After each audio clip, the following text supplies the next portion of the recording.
So for Math 1301, this is a video to go over the final exam practice test. The actual test will look a lot like this one, so this gives you an opportunity to make sure you know the material. And so I'm going to step through these problems, 2 or 3, 4 problems at a time per video, and give you the way to go about the problem, the solution. You have the solutions already provided to you online, but these videos will step you through each problem. And so our class on Wednesday, May 1st, will be the online videos for all the practice problems. We then have a final exam on Monday, May 6th at 10 a.m. in our usual classroom. Be there for that, of course. I'm going to show you how to do problems 1 and 2. First of all, this is construct a Venn diagram, and the first thing you do to construct a Venn diagram is draw a rectangle. That's the very first thing you do. The second thing is I'm going to label this the universal set, and then this is a 3-dimensional Venn diagram. We have A, we have B, and we have C. And what we're going to do is put these elements where they belong. For instance, the letter A, I'm going to start out here with the letter A. I'm going to start with A. And A occurs only in A. It's not in B, it's not in C. So I'm going to put the little letter A, small case letter A there. I go to the letter B, and I find that B is also in C. It's not in B, but it's also in C. So I'm going to put this B. This is A, B, and C.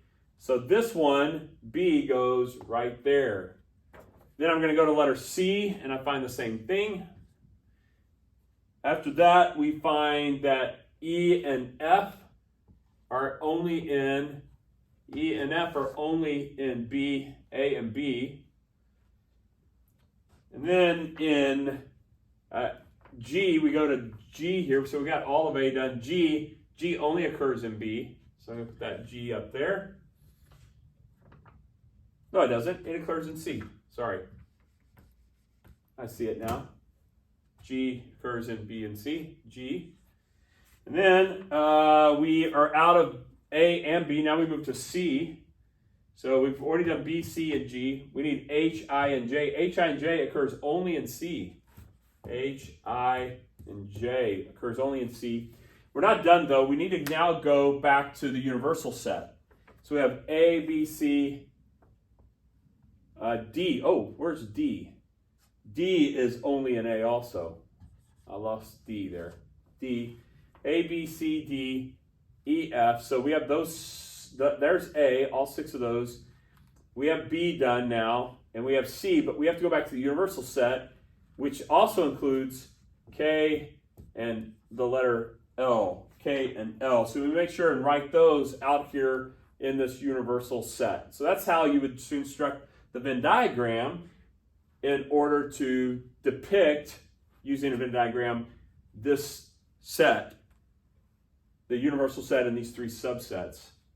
Now we move to solving for these. You'll notice there's not an N in front of these 2. There is an N in front of that one. These are looking for a set.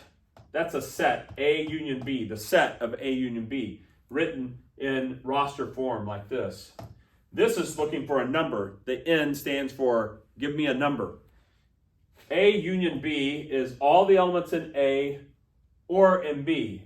So I'm going to write all the ones in A, B, C, D, E, and F. And then I'm going to ask the question, is there something in B that I have not listed already by writing A? Union stands for or. It's in A or B.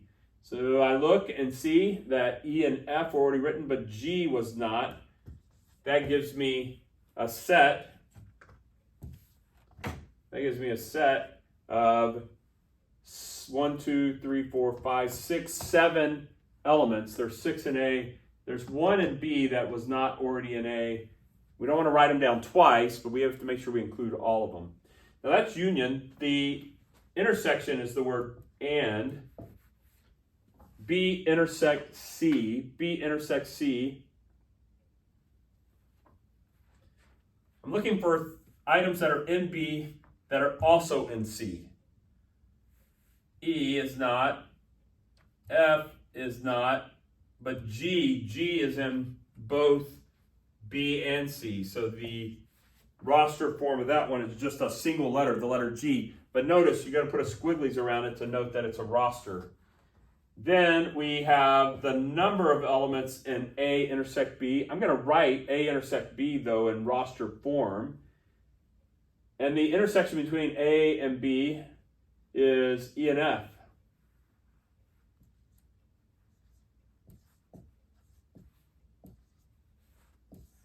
And the number of items in this roster set of E and F is, there are 2 of them. That is how problems 1 and 2 and the set theory questions from the test are done.